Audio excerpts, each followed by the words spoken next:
webinar, and I am going to go live before I forget. I'm going to do that right now. Look at me. I'm like a minute and 40 seconds ahead of schedule here, Josiah. This is amazing. Share in a group. Okay, and I closed my chat window, so I'm just not going to be paying attention to chat. Don't even pay attention to it. You're good. I will keep an eye on that chat, and it looks like there's one person in the waiting room. Let's see. Podcasting with Josiah. We are live. There we go. Awesome. Going live. Perfect. Great. We have 56 seconds. All right. I am very excited for this presentation. And did I tell you I tried to start a podcast once? I didn't know this. That's maybe a story for another time. I actually have, my friend and I think we have 5 episodes in the bank, and it was great. And it's a dear friend of mine, Guy, if you're watching this, or if you watch this, yes, I'm talking about our podcast that never happened. It was all about digital marketing and scary movies. Now that's a niche. Like digital marketing for scary movies? No, like digital marketing. And we would talk about a scary movie that we watched for that week.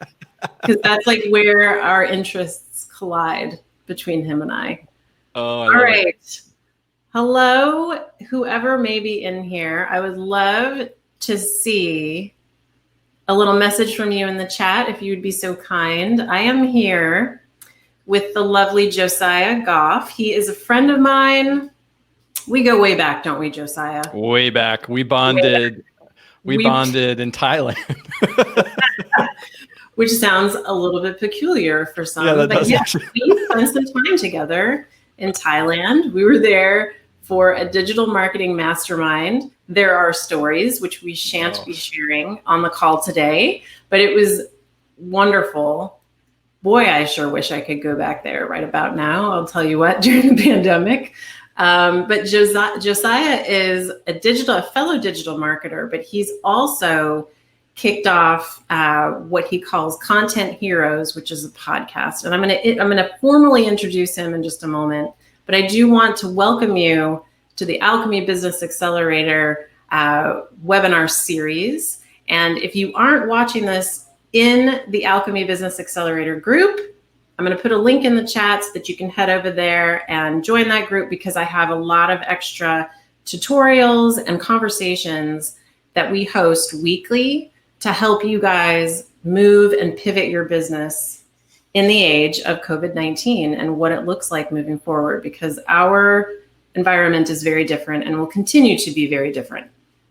And as I said before, so much longer, way at the top, Josiah is here, and he is founder of Inigo Digital, and he helps leaders create online platforms that empower them to book more stages, sell more books, and be the go-to expert in their niche. And he hosts Content Heroes, which I want to encourage you all to download and take a listen. And we will put those details in the comments, both in here and in Facebook later on. He talks with authors, podcasters, and YouTubers, as well as speakers who have built profitable businesses on their own terms by creating content online. So welcome, Josiah. I'm so excited to have you here. And I am going to step back, mute myself. I'm going to be monitoring the chat and popping in if I need. Otherwise, for those of you who do have questions for Josiah, I will be coming back on at the end of his presentation so that he can answer some of your much needed questions, and you can rake him over the coals if you need. He can take it. I promise he can take it. All right, Josiah, it's all you. Awesome. Thanks so much for the intro, Tara. I really appreciate it. I'm happy to be here. This is going to be fun. I love talking about podcasts. Podcasting has definitely changed my life, changed my business, and opened up doors I could have never imagined. And so I'm always excited to talk about it, teach other people how to start their own podcast or how to take their podcast to the next level, and how to put systems in place to make publishing every week effortless and things like that. So I'm going to open up my slides here. Let's see. There we go. All right. I think everyone should be able to see that. Tara, feel free to interrupt me if you guys can't see these slides. Yep, looks good. All right, cool. So my story starts in the hot Nashville sun in May of 2017. It was a particularly hot day, and I got a meeting invite from my boss to join him at the end of the day outside on this bench outside of our office. And so that's one of those red flags that you know something's wrong. And I remember walking up to this bench, and it was kind of like that tension that you feel when you walk into the room when you're a kid after your parents have been fighting, and like you don't really know what's going on. You didn't hear anything, but you can just sense it. And so like the spidey spidey sense was tingling and all of that. And I as I was walking up, I had this thought, like, I am about to get fired. And all of a sudden, like, my monkey brain started racing, and I started thinking about, how am I going to tell my wife that I've let our family down? What am I going to say to my coworkers? And what are people going to think of me? And just, going a mile a minute in my head.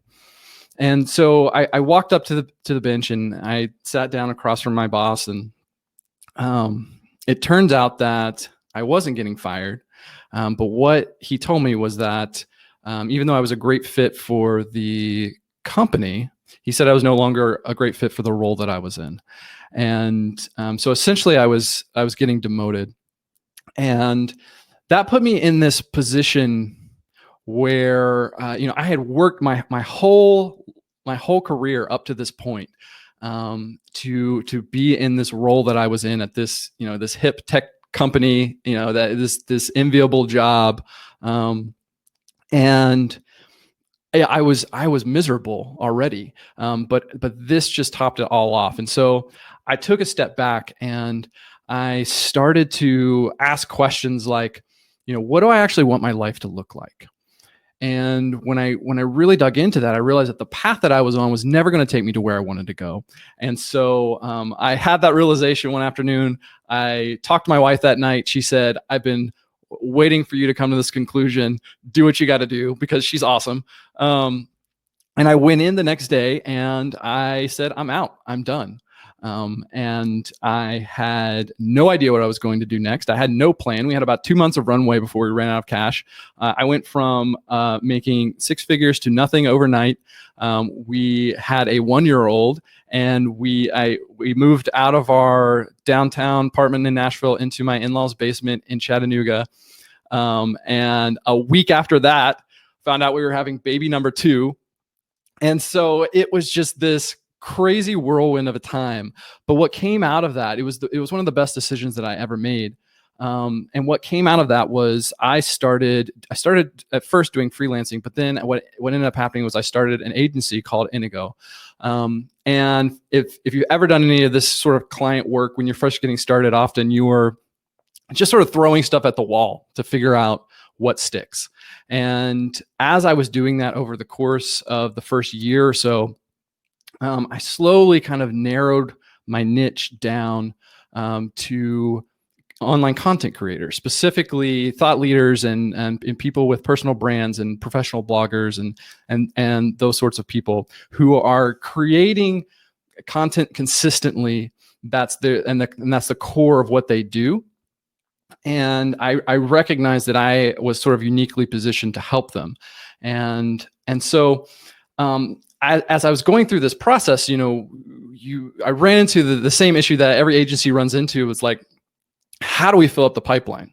How do we get people to find out about the agency? How do we get people to, the common phrase that you'll hear over and over again is you have to get people to know, like, and trust you. And so, but I was not a content creator.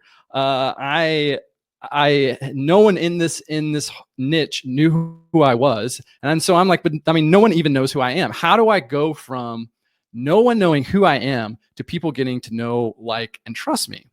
And actually, realize that I'm someone who can help them.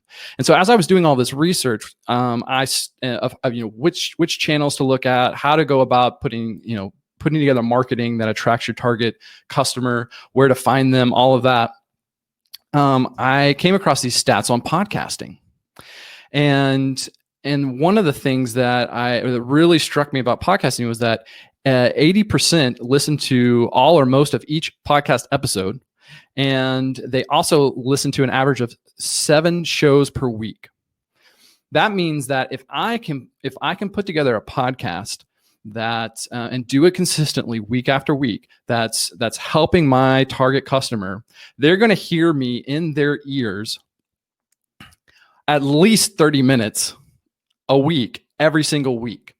And one of the things that I love about this is that someone explained it to me. The best comparison that I've heard is why podcasting works. It's the most intimate form of content, and the reason for this is if you've read a book and you love the book, and then you went and watched the movie. Almost all the time, the movie is never as good as a book. And that's because when you are reading a book, you're using your internal mechanisms to create those pictures and visualize that story. And so you're creating this in sort of taking ownership of that. Whereas when you go see a movie, they're presenting all of that to you. And so it's a much less engaged process internally when you're going to watch a movie. And podcasting is the same way. When you're listening to a podcast, it's just right in your ears, and you're taking what they're saying and you're internalizing it. You're creating these visuals. It's a much more interactive, imaginative process. And so I said, this is it. This is where I'm going to start. I'm going to start a podcast. And my very first reaction, and it was excitement. And then immediately after that was complete freak out, right? So all of a sudden I had these voices in my head saying, my voice sounds dumb. Who would even agree to be on my show? It's probably not worth the effort. And so before we get into the steps that I took and how I started a podcast and broke into this industry that I'm in, I want to tell a quick story. Because this is where most people stop. They have the idea, they have the inspiration, they may even start to take steps, but then these voices get in your head and start telling you these things. And especially this one right here, that it's not worth the effort. So it was fall of 2015, and it was October, and my birthday's in October. And so my wife is, she's really sweet, and she likes to extend birthday celebrations as long as possible, usually across like a week or even a month sometimes. So she came to me one evening, it was the beginning of October, and she asked me to sit down and close my eyes. She was going to give me a gift. And this was pretty typical. So I said, okay, sure. I sat down and I put on my hands, and she handed me a gift, and I unwrapped it, and it was these slippers or house shoes, depending on where you're from. And I thought, oh, this is a really thoughtful gift. My feet get cold. I work from home. This is really nice. And so I started to feel the outside, and I'm like, oh, micro suede. That's really nice. And then I sort of run my hand on the inside and put my hand into the slipper. And I thought, this is really weird. I can't put my hand all the way in. What's going on? And I realized there was something in there. And so I reached in and I pulled it out. This doesn't make any sense. And so I reached into the other one, and there was something there as well. And I pulled it out, and what is going on?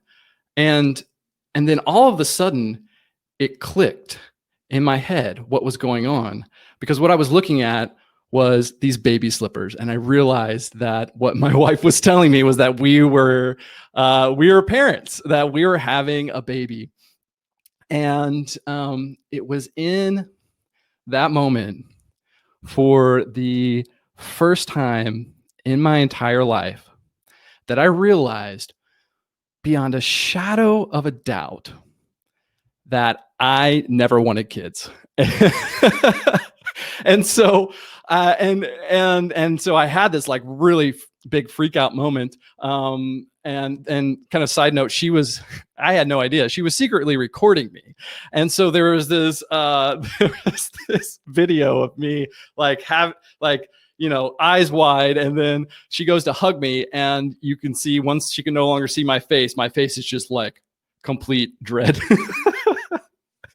And it wasn't that I just vehemently opposed the idea of kids.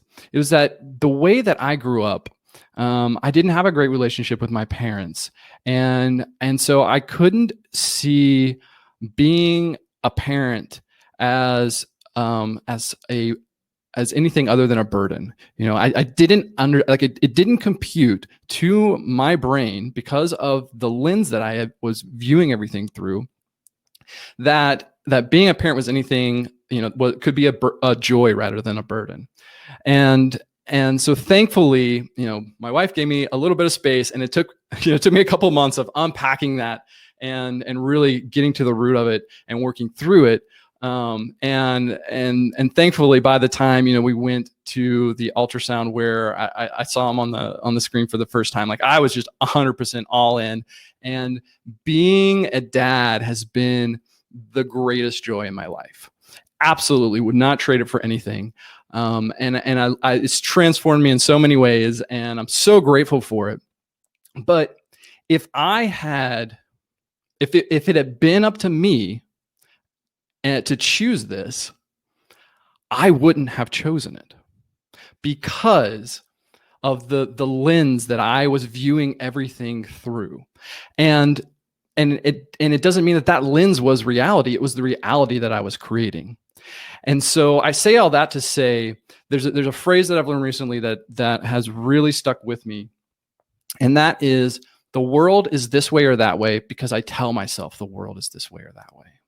And so if I'm telling myself that it's going to be hard to break into an industry, it's going to be difficult to start a podcast, no one's going to listen to it, no one's going to be on my show, if I'm telling myself stories like that, then that's the reality that I'm creating. But it's just a lens that I'm looking through. But if I'm telling myself that I have a valuable skill set, that I can help people, that I have knowledge and insight, that even if I'm only 1 or 2 steps ahead of someone else, I can still guide them and I can bring them forward as I'm going forward. If I'm telling myself those things, then I'm creating a completely different reality. And so that's the frame that I want us all to have as we're going to dive into this podcasting stuff, is that whatever those stories are, I want you to become aware of them. And I want us to do our best to shift those stories to what does the world need? What does my audience need? And how can I help them? Because when we focus on that and we take our focus off of our own lack, off of what we call an imposter syndrome, and we put it onto how we can help the people that we're trying to help, then it takes us out of the equation, and we can just cut that voice off at the knees, and we can move forward, and we can do the things that we want to do and make the impact that we want to have. So all that to say, I ended up starting a podcast called Content Heroes. And I would be honored if you all would go and as soon as we're done here, just go check it out. Subscribe to it in whatever podcast app that you use. But when I started it, I did not anticipate the ripple effects that it would have. I created it initially kind of as a top of funnel to attract my target audience. But then some interesting things started happening, and I realized that I had this really meta experience of by starting a podcast for online content creators, I myself became an online content creator, and I fell in love with the process. I fell in love with creating this content and putting something out in the world that helps people in that way. But the other thing that was really interesting that I did not see coming was, after a few months of this, of me consistently putting out episodes every week, posting them online, not shutting up about my podcast and everything, and the way I had positioned it and the way I branded it, people started calling me the content guy. Like, I had never considered myself a content creator. Like I said earlier, no one knew who I was. But then all of a sudden, it started really slow, like people on LinkedIn or some of my friends or whatever, because most of my friends and my family had no idea what I did anyway. And so when they saw the podcast, they're like, oh, he does content. And they had, because they could kind of wrap their brains around that, I guess. But I started having this identity attached to my name and my face. And not only that, I started experiencing something that is called the rub-off effect. And so there was some research done a while back where the researchers would put up a photo of a random person and put it next to a photo of someone famous. So they didn't even have to be in the same photo. They just put them next to each other. And then they would ask these people to rate, how famous they thought the random person was. And every time they put the random person next to someone famous, the people rated them as more famous than they actually were.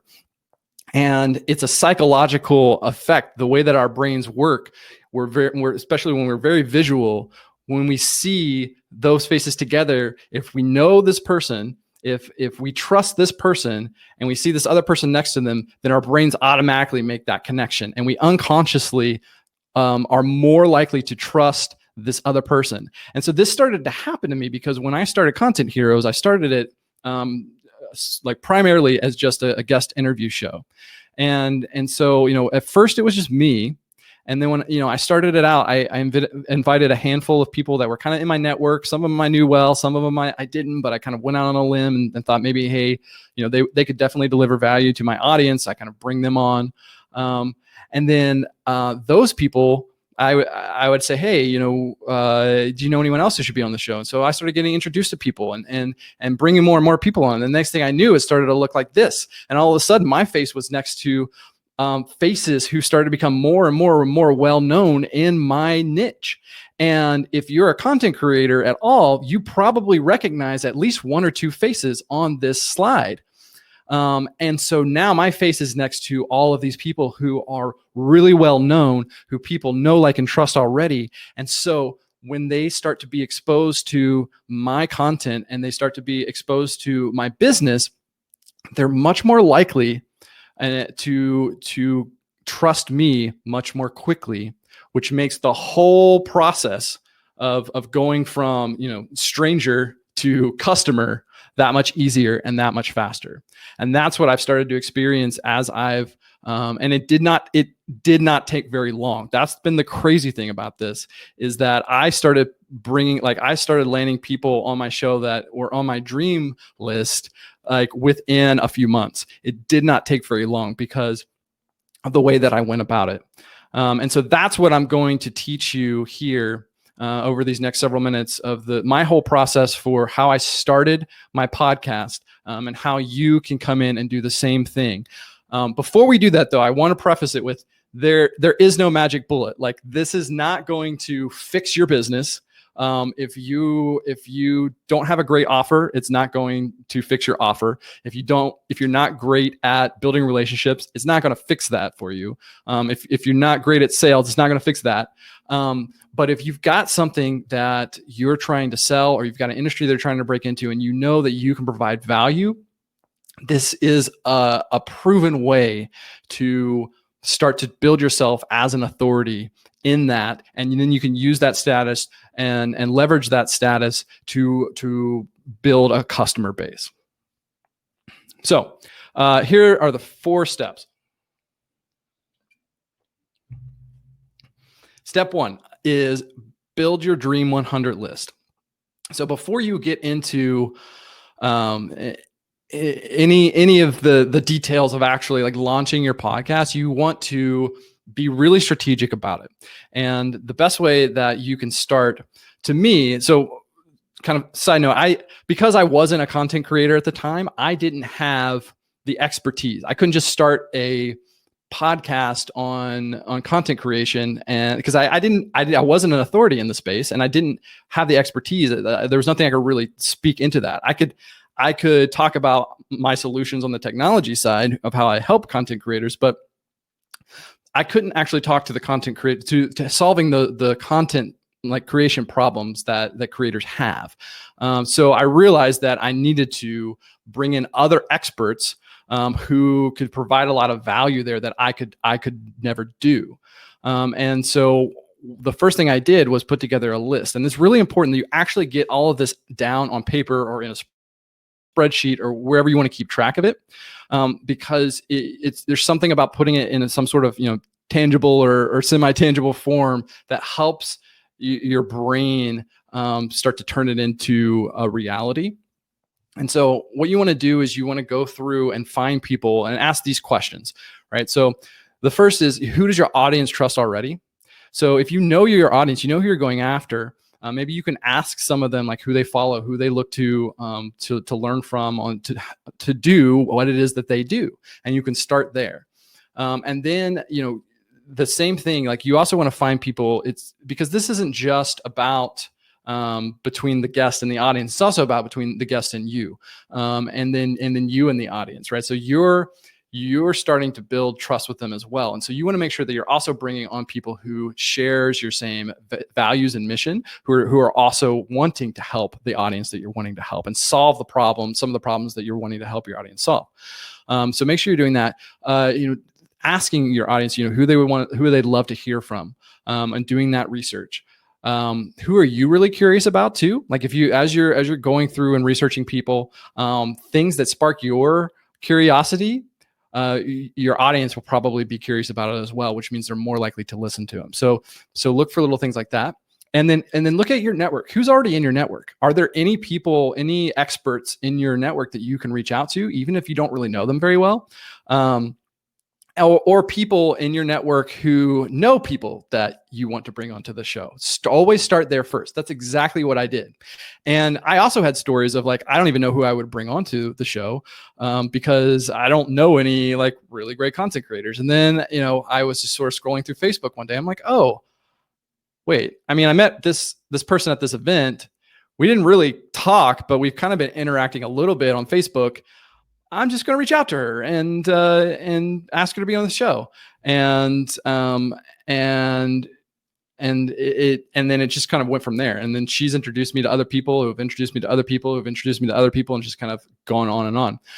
And so the other thing about this too is, don't just focus on the A-listers, right? The people who are super famous in your niche. There's not a great chance that you're going to get them on your show. And honestly, you might not want to do that starting out anyway. Focus on the people who you can build a relationship with in the beginning, and then build on those relationships. So that's how you go about putting your Dream 100 list together. And then once you have that, once you've identified the people that you want to bring onto your show, then you start to build that relationship. And especially for the people that you don't already know, you want to start, like Chris Ducker told me, he calls it seeding the relationship, just planting seeds in certain places. And so that when you do finally go to make an ask, it's not out of nowhere, and hopefully you've provided some value or at least established some back and forth with them. So find them online, follow them, comment on their post, be specific on your feedback. If they've written something or if they're put together a video, comment and say, hey, I really appreciate this. Here's why. Here's what I've learned. Here's how I'm putting it into practice.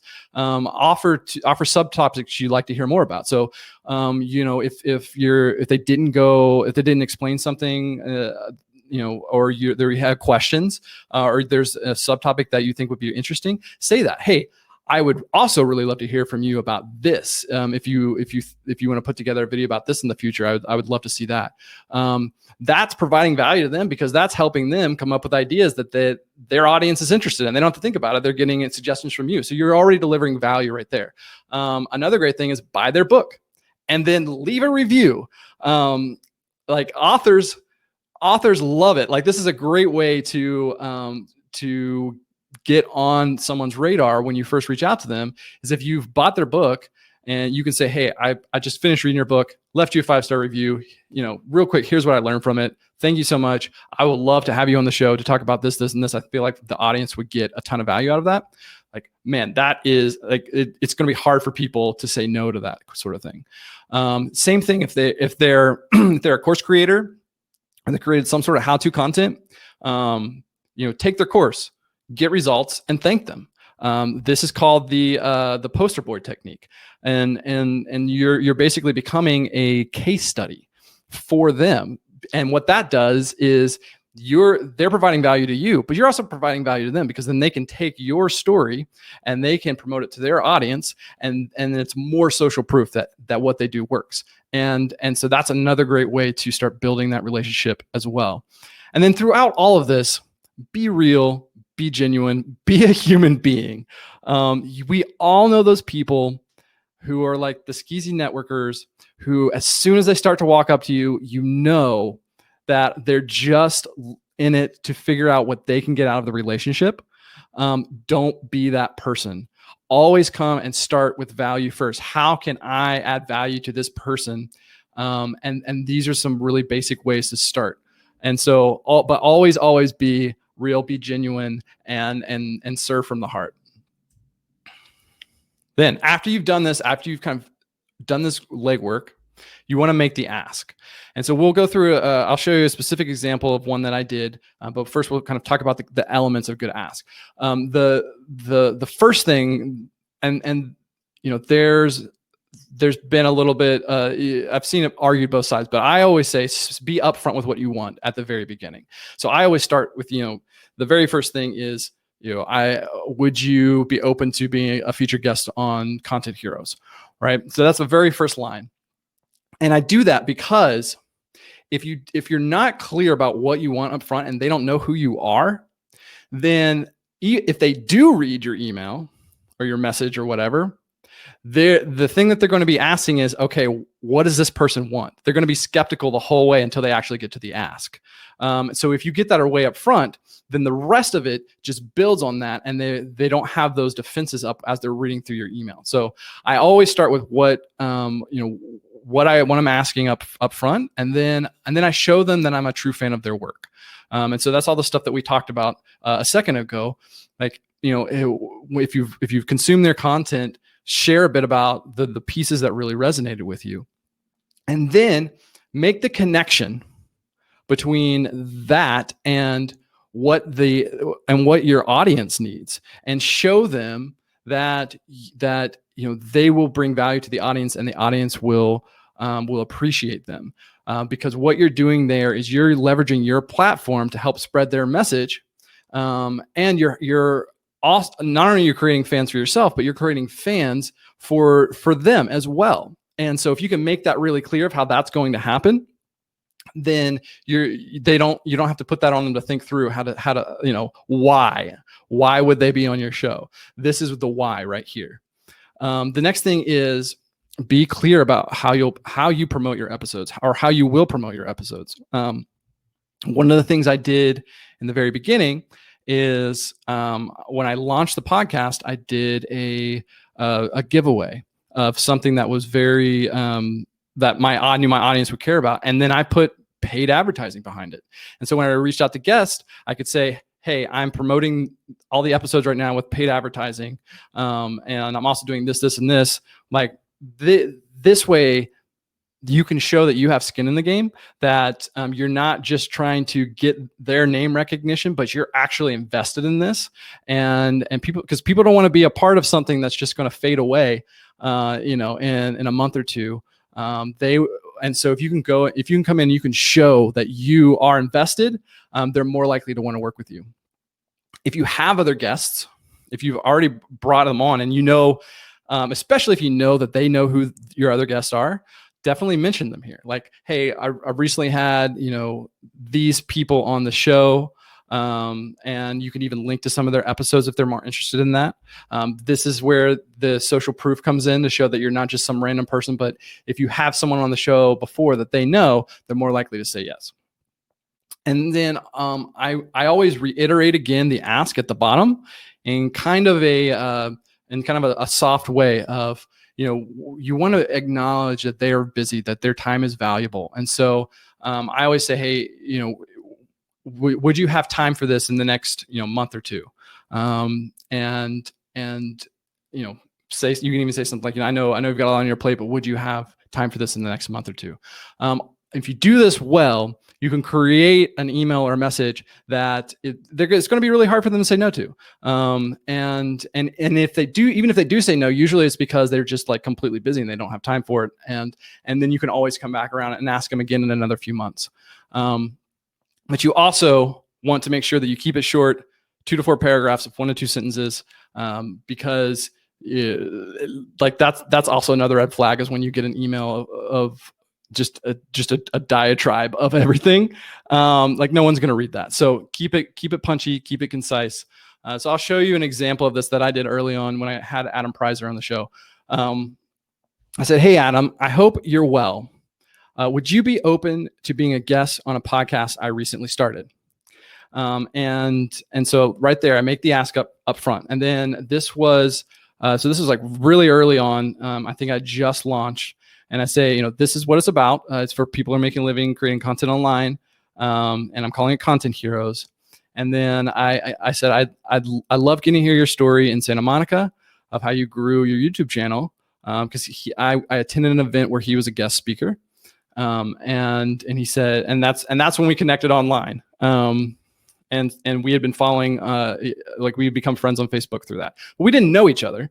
But we had kind of some minimal interactions. And I said, I'd be honored if you would come and share it with my audience as well. I think they get a ton of value for it. Is this something you'd be able to make time for? And that was it. Like super short, super punchy, but an upfront on what I wanted.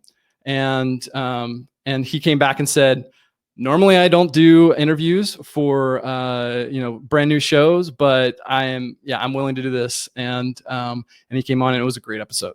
And so that's how I started to, and yes, this is a lot of work. It's not going to be, it's a simple process, but it takes investment on your part, but it's worth it.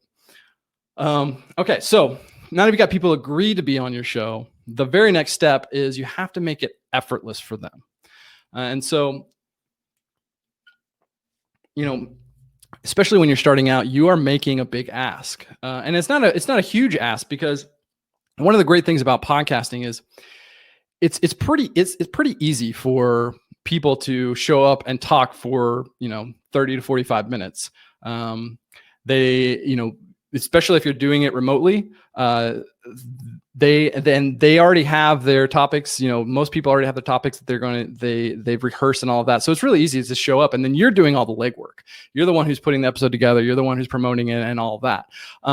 So it's not that big of an ask, but you don't want to make it harder on them. You don't want them to have to do any of the work. You want to make it as effortless as possible. And so how we do that is we have a process, we have a system. And so, we have a booking form. And so the first thing I do is once someone agrees to being on the show, I say, great, please, you or have your assistant fill out this form and make sure that we have all the info we need and that everything's accurate, so we don't misrepresent you in any way. And then once you fill out the form, it'll give you a link to book in a time. And that goes to Calendly, and that has I have a specific event type just for the podcast, and they can go in and they can choose the time that works for them. So there's no back and forth, and it's all a really seamless process. And then before the episode, you can send them the details of how to prepare. So I do this inside of when they go to book. I'll have a little description in the event of like, here's what to expect. It's just a really brief thing. You can also, if you are the type who like to be ultra prepared for things and you've researched and you put together questions, you can send them the questions before the show. Some people appreciate that to kind of know what to expect. I don't do that because it's mostly a bandwidth thing. And I also kind of just, I work better in the moment than doing a ton of research beforehand. But I know a lot of people who do this and recommend this and doing this well.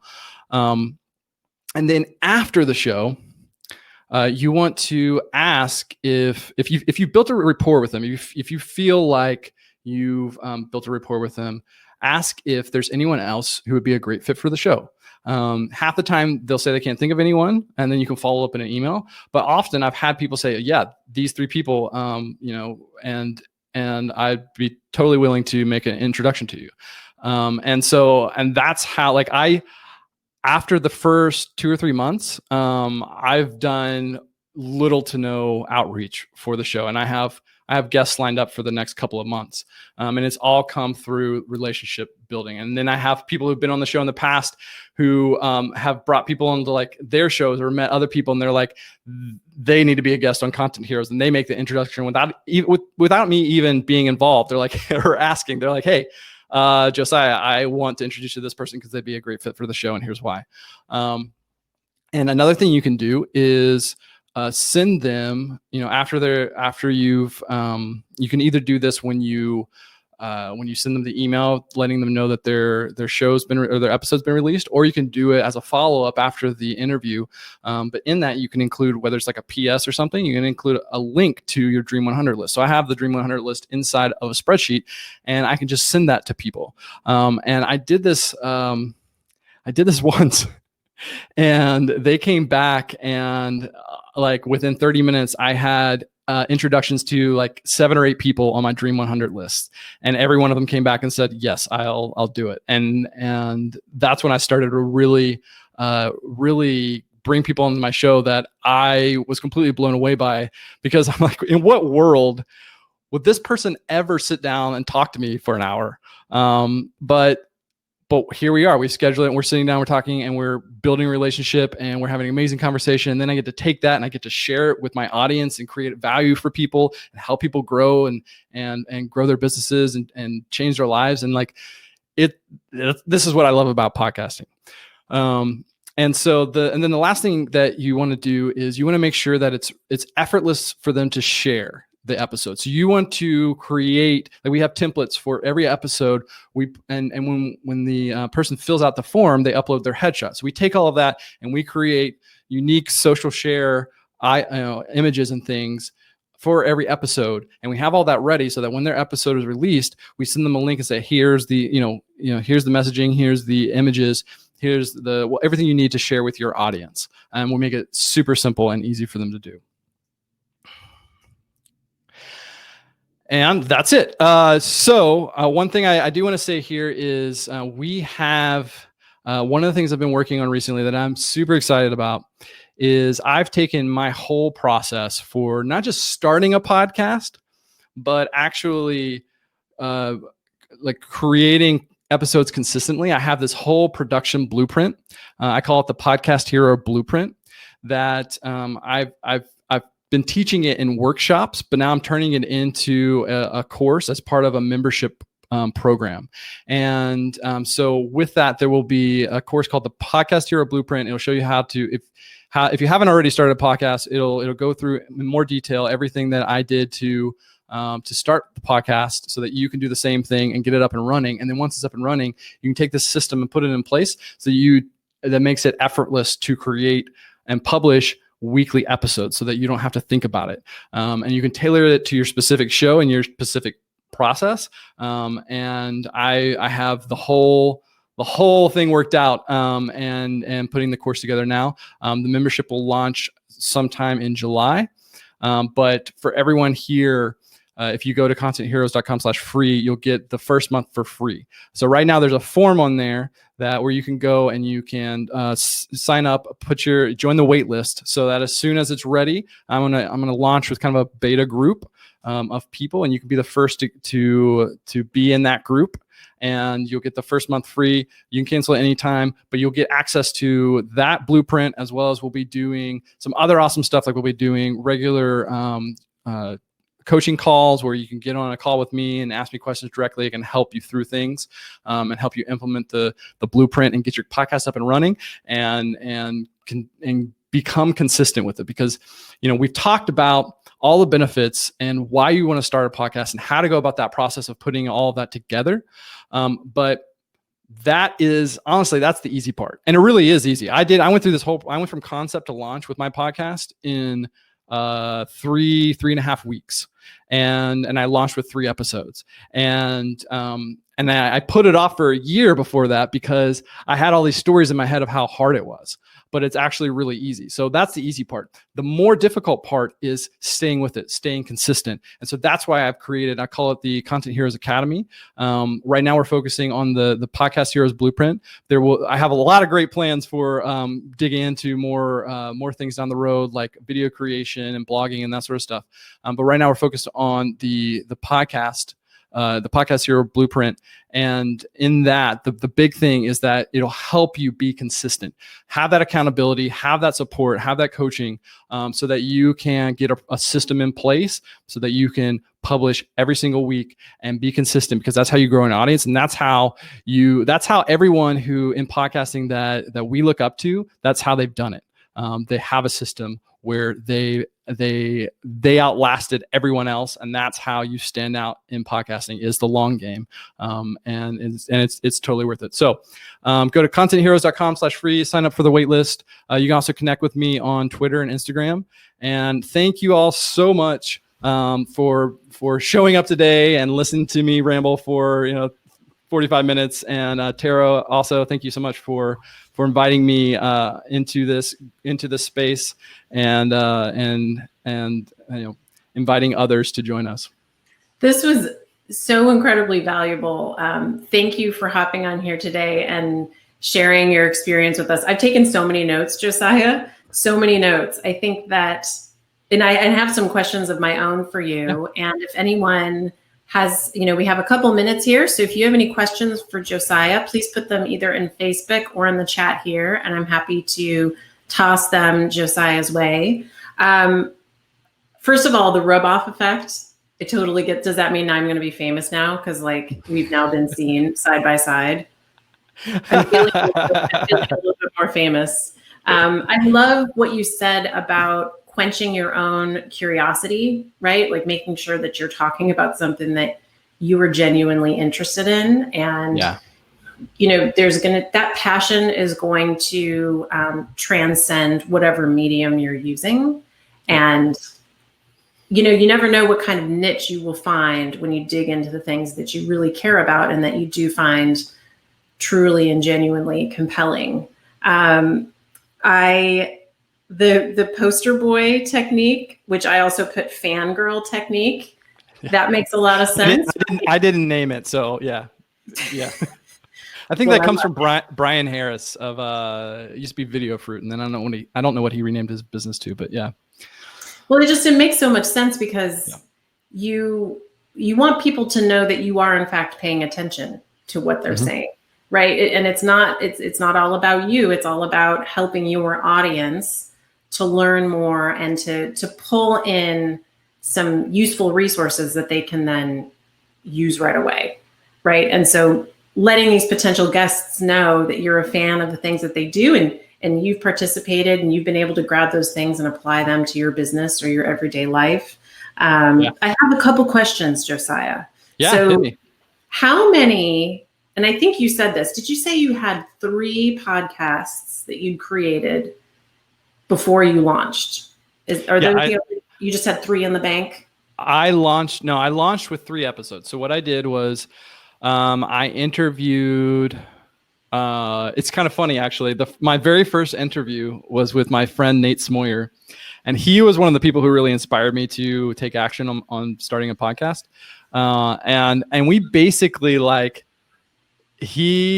went through his whole process of how he started his podcast, and he has a really great story too, very similar to mine, where he broke into like a really niche audience, and out of that like landed his dream job after like 8 months or something. And you would have never, like, no one in the industry knew who he was, and then he ended up being it's in real estate tech, or prop tech as they call it, for property tech. Prop tech, and he ended up becoming the director of marketing for a startup because he built a relationship with the founders through the podcast, and then started doing some client or some work with them through his agency. And then they were like, how can we hire you full time? And so we went through his whole process of doing that. And then I basically like took it and made it my own. And that's how I like launched the podcast. And then I kind of took off from there and put my own production process in place. And so what I did was I interviewed him and I think 2 or 3 other people. And then I recorded a short intro episode, and I launched with 3 episodes published, so that when you go and promote it, there's more than one thing to listen to, because that'll kind of up your downloads and up your plays, and help you get a better chance of getting ranked better. I probably would have started with a little bit more maybe, but I had 2 in the hopper to where, over the next couple of weeks, they were ready to be published. And then I just sort of built it up. For a while, I was like, just ahead of the release schedule, where I'd interview someone one week and then release their episode the next week.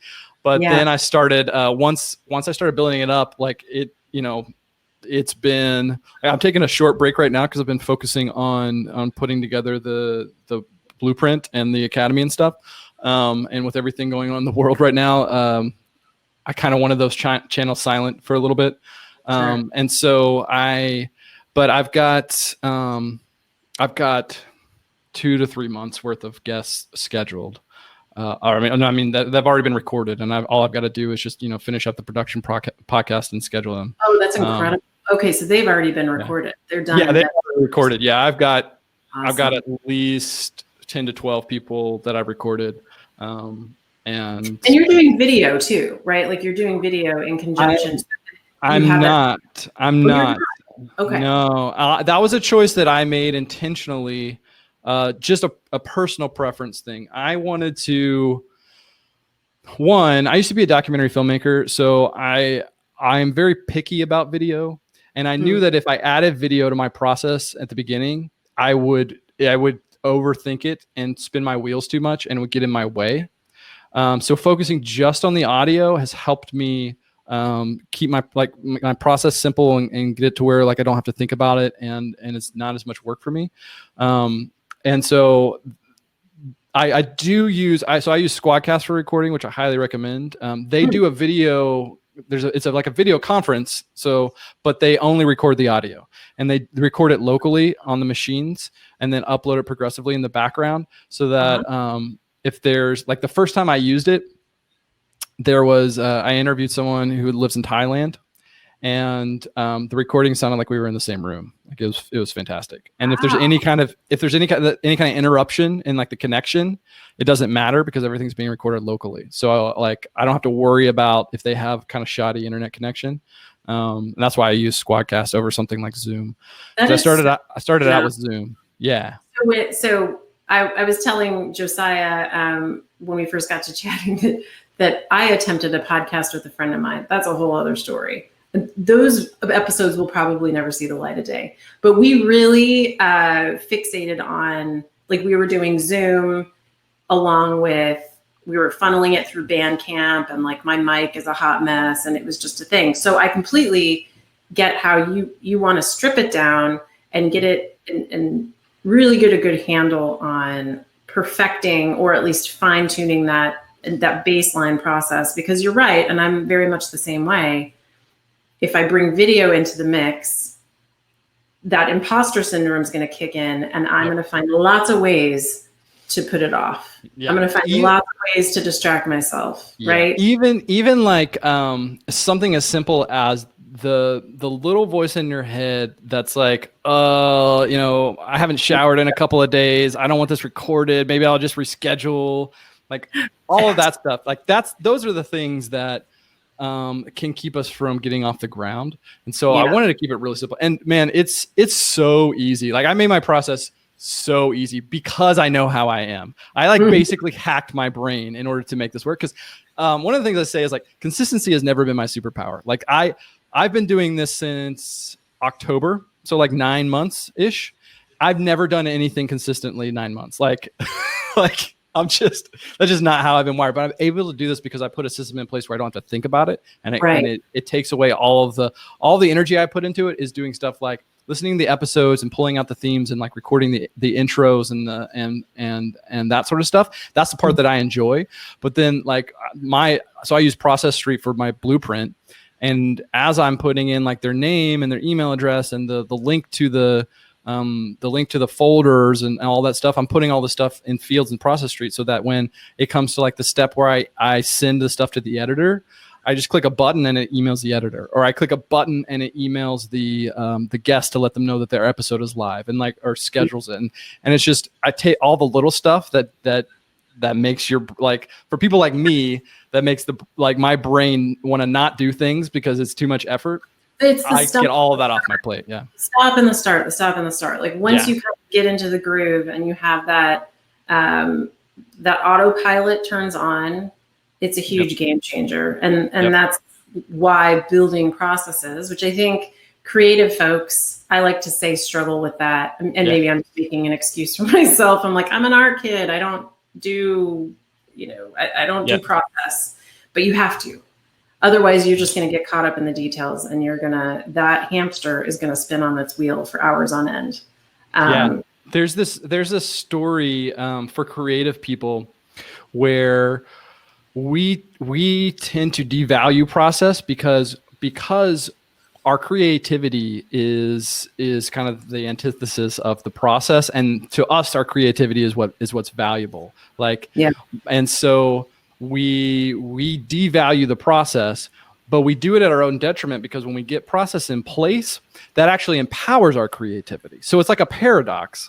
And so that's why it's so important that one of the very first things I did was I went through the first couple of painfully went through the first couple of processes of putting the episodes together. And then the second or third time I did it, I recorded the whole thing. It was like an 1.5 hour video. And then I sent it to my VA and she typed up all the process. And then I took that and we got that into ProcessStreet. And then every single week I'm just refining it. Like, it'd be easier to put this here and move this stuff around just week after week. So I've iterated on it 40 times.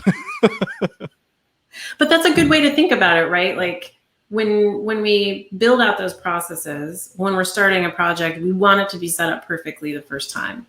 But it can't, it just won't be, and it can't be. And you just have to strive for improvement as opposed to perfection. And we have kids, and I'm sure you and your wife do similar things where you're trying to hammer home that concept of failure is really important to success.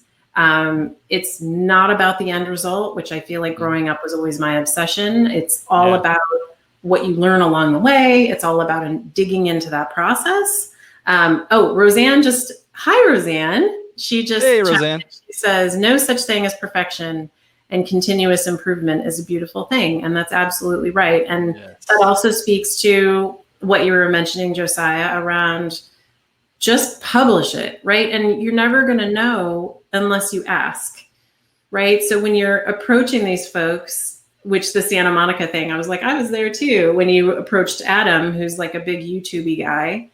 And, had you not asked him, that wouldn't have opened all of these other doors for you, which is fantastic. And it is all about leveraging the audiences of others. They want to get their name out there. You want to get your name out there and be helping your audience, which is really the key. That's the goal, right? And it's a win-win. So if you're able to frame it as being that win-win and not being afraid of rejection, which I think totally. We're all a little bit scared of rejection, but it's also like, fuck it. Yeah. Who cares? One of the phrases one of my coaches has just drilled into my head is that 70% perfect is success, 100% perfect is failure. Right. Yeah. Because that last 20-30%, it doesn't matter. And it's the thing that keeps you from actually delivering something into the world. And that's where the value is. It's not in that last 20 or 30% of perfect. Yeah. Which isn't even possible anyway. So it's not. And it's also, it represents a lot of wasted time. Yeah. A lot of time that really great idea spent some lonely moments in the dark when it didn't need to be. So I think that's brilliant. That's awesome. So you guys, I'm going to put all of these details into the group itself. Josiah, you will be sending me details. This is such an incredibly kind and generous offer. This Content Heroes for free, this blueprint that Josiah has been putting together. I mean, to have access to a process that he has fine-tuned over the course of 9 months is really amazing. So I want to make sure that you guys take advantage of this. If you are able, if you're interested in dabbling into the podcast world at all, it's very exciting. And we have a captive audience right now that's unparalleled. So it's a really exciting time to jump out there and start creating your own content and talking to people and encouraging those important conversations. So thank you again so much, Josiah, for being here today. I love that we got to reconnect. Would love to chat with you again anyway, because life and things and all of that good stuff. But I really appreciate you spending time with us and putting this together. It's been awesome. It's been an honor. Oh, the honor is all mine. And I want to say, Tara, I love what you're doing in the group. Thanks. I've been really proud and impressed with how you've just been dedicated to this audience and growing the group and the value that you've been delivering. So thank you for doing that. It's been fantastic. A good group. I really love this group. Yeah, it's all about building a tribe, right? It's really nice to have folks that you can lean on a little bit. So that's what this is all about. For sure. Give your kids lots of snuggles. I hope to talk to you again soon. And thank you for being here, my friend. Thank you. Take care, everyone. All right. Bye, Josiah. Bye.